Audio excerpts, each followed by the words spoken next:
Dengue کے جو patients ہیں وہ ہاسپٹلز میں میں تو آ رہے ہیں, وہاں تو رپورٹ ہو رہے ہیں, وہاں پر ان کا علاج ہو رہا ہے, بٹ اگر ہاسپٹلز میں سے ہی لاروا مل جاتا ہے ڈینگی کے, مطلب وہاں پر ہی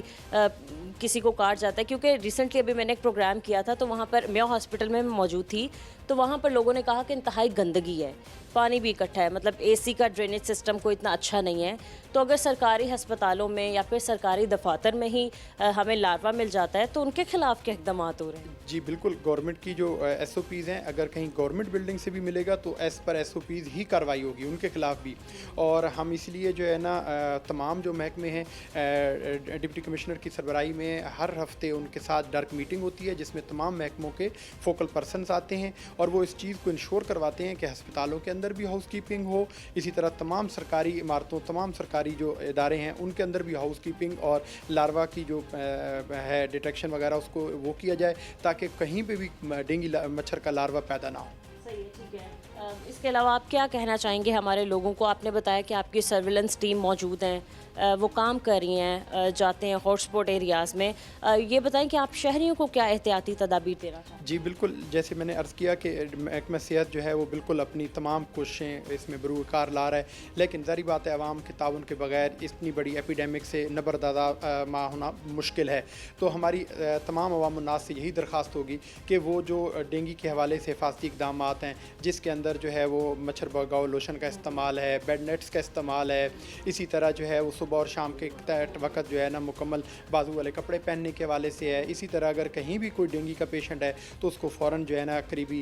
مستند ڈاکٹر سے چیک اپ ہے. تو یہ والی جو ہے نا ہماری عوام الناس سے گزارشات ہوں. صحیح ہے, ٹھیک ہے. یہ بتائیں کہ لاہور میں سب سے زیادہ کون سے مقامات پر آپ نے دیکھا ہے کہ کیسز رپورٹ ہوئے ہیں, کون سے ہاٹ اسپاٹ ایریاز ہیں اور ان پر قابو پانے کے لیے کیا اقدامات کیے ہیں؟ جی اس وقت ہمارے ویسے تو کیسز جو ہے وہ سپوریڈک ہیں کہ مختلف جگہوں پہ ہیں, کہیں پہ کوئی کلسٹر وغیرہ نہیں ہے, لیکن چونکہ ہمارا علم اقبال ٹاؤن سب سے بڑا ٹاؤن ہے, اس کے بعد نشتر ٹاؤن ہے ہمارا, تو علم اقبال ٹاؤن چونکہ آبادی کے حساب سے بھی زیادہ ہے تو وہاں پہ کیسز زیادہ ہیں ایز کمپیئر ٹو باقی ٹاؤنس کی نسبت. لیکن وہاں پہ بھی ہماری جو ہے کوشش یہی ہے کہ جہاں سے بھی اگر کیس آتا ہے تو ہم وہاں پہ اس علاقے کو سویپ کرتے ہیں تاکہ وہاں پہ دوبارہ کیس نہ آئے. لیکن چونکہ بہت بڑی آبادی کا ہے تو وہاں پہ باقی ٹاؤنس کی نسبت زیادہ کیسز دیکھنے میں ملے ہیں. اسی طرح پھر سیکنڈ نمبر پہ نشتر ٹاؤن ہے, سمن آباد ٹاؤن ہے, تو یہ ہمارے اسی طرح گلبرگ ہے, تو یہ ہمارے کچھ ٹاؤنز ہیں جہاں پہ زیادہ چونکہ آبادی بھی زیادہ ہے اور کیسز بھی زیادہ ہیں. ایک لوگوں میں ایک میتھ کریٹ ہو چکی ہے کہ جی جن کو پہلے ڈینگی وائرس ہو چکا ہے اور جنہوں نے پہلے اس کی ویکسینیشن کا عمل کمپلیٹ کر لیا, ویکسین لگوا لیا, اب ان کو دوبارہ سے ڈینگی نہیں ہوگا, کہ لوگوں کے دماغ میں کسی نے بات ڈال دی ہے. اس بات میں کتنی حقیقت ہے؟ ویسے تو چونکہ ابھی تک ڈینگی کی ویکسین آئی نہیں ہے, لیکن یہ ہے کہ اگر کسی کو ڈینگی ہو جاتا ہے تو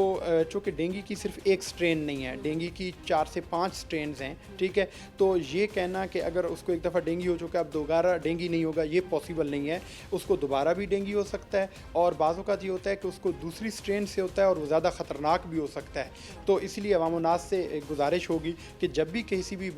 مریض کے اندر کوئی ڈینگی کی علامات ہوں تو فوراً اپنا چیک اپ کرائیں. صحیح ہے, ٹھیک ہے. ایک ہم نے دیکھا تھا جب پچھلے دفعہ جب ڈینگی کا سیزن آیا تھا اور بڑا ہی اپنا شدت اختیار کر کے آیا تھا, تو وہاں پر ہم نے دیکھا تھا اسکول کالجز میں گلی محلوں میں دھوئیں والا سپرے کیا گیا تھا, تو وہ کیا اب دوبارہ سے کیا جائے گا؟ لیکن اس کے بعد بھی ہم نے دیکھا تھا کہ ایک واٹر سپرے تھا جو آتے تھے گھروں میں کر کے چلے جاتے تھے, وہ کیا سپرے اب دوبارہ سے کیے جائیں گے؟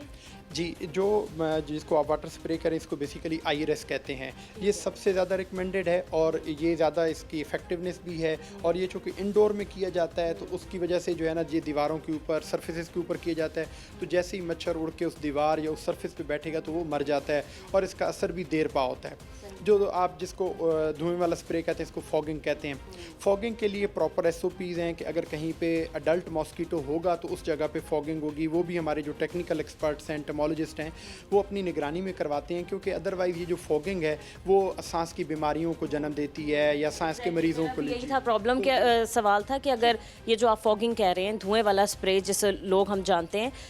کیا یہ کرنے پر جو سانس کے مریض ہیں یا باقی لوگ جو سانس لے رہے ہیں ناک کے ذریعے اور منہ کے ذریعے, کیا ان کے لیے کیا مسائل پیدا کرتے ہیں؟ بالکل ایسے ہی ہے. اسی وجہ سے ہم جو ہے فوگنگ کو بالکل